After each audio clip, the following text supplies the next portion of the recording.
بسم اللہ الرحمن الرحیم۔ السلام علیکم۔ آج میں آپ سے حضرت مالک بن دینار رحمۃ اللہ علیہ کی زندگی میں سے اہم اور سبق آموز واقعہ شیئر کروں گی۔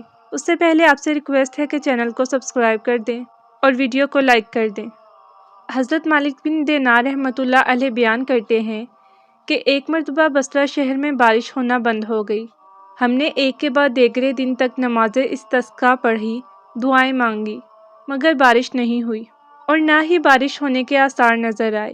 آپ فرماتے ہیں لہٰذا ایک روز عطا سلیمی، ثابت برہانی، محمد بن واسع، حبیب فارسی، صالح مرہی اور دوسرے علماء وقت کے ساتھ مل کر ہم نے بصرہ کی عیدگاہ پہنچ کر نماز استسقاء ادا کی اور خوب دعائیں کی کہ یا اللہ ہمیں بارش جیسی نعمت عطا کر، مگر پھر بھی ہم بارش سے محروم رہے۔ دیگر شیخ اور علماء کرام تو لوٹ گئے، مگر میں اور ثابت برہانی وہی عیدگاہ میں رہے۔ جب رات کی تاریکی چھا گئی تو بڑے پیٹ والا ایک سیاہ فام شخص موٹی چادر اوڑھے ہوئے آیا، جلدی میں پانی لے کر وضو کیا اور مختصراً 2 رکعت نماز پڑھنے لگا۔ پھر اس شخص نے اپنی نگاہیں آسمان کی جانب بلند کی اور کہنے لگا، مولا تو اپنے بندوں کو کب تک تڑپائے گا؟ اگر تیرے پاس بارش ہے تو اسے ہم پر اتار دے۔ مولا تجھے مجھ سے محبت فرمانے کی قسم، مولا تجھے مجھ سے محبت فرمانے کی قسم، اب وہ گھڑی آ گئی ہے کہ ہم پر باران رحمت کا نزول فرما۔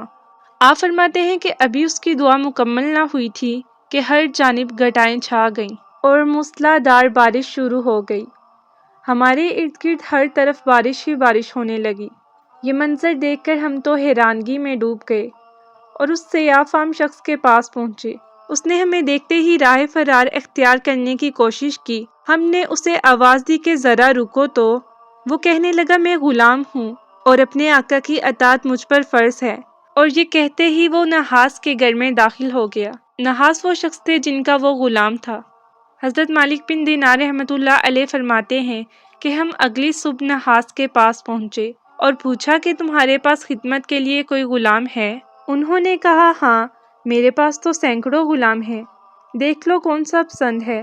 چنانچہ ایک کے بعد دوسرا ہم نے تمام غلاموں کا جائزہ لیا اور کہتے رہے یہ نہیں، یہ نہیں۔ میں نے پوچھا اس کے علاوہ بھی کوئی غلام ہے؟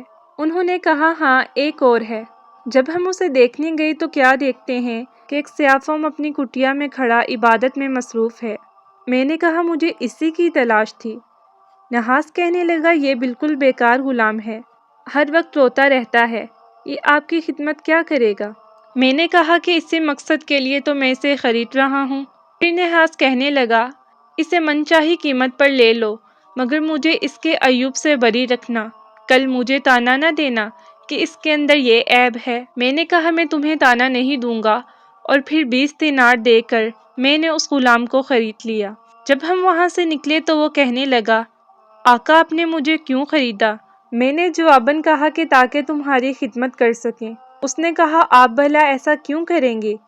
کیا کبھی آقا بھی غلام کی خدمت کیا کرتے ہیں؟ میں نے پوچھا کہ گزشتہ شب عیدگاہ میں تم ہی ہمارے ساتھ تھے نا؟ جیسے ہی اس شخص نے یہ سنا، دوڑتا ہوا قریب کی ایک مسجد میں گھس گیا، 2 رکعت نماز ادا کی اور پھر دعا کے لیے ہاتھ اٹھائے۔ اے پروردگار، میرے اور تیرے درمیان جو راز تھے آج وہ مخلوق کے سامنے فاش ہو گئے۔ تجھے تیری قسم، اب میری روح قبض کر لے، مجھے اس دنیا میں نہیں رہنا۔ حضرت فرماتے ہیں کہ اتنا کہتے ہی اس کی روح پرواز کر گئی اور وہ خالق حقیقی سے جا ملا۔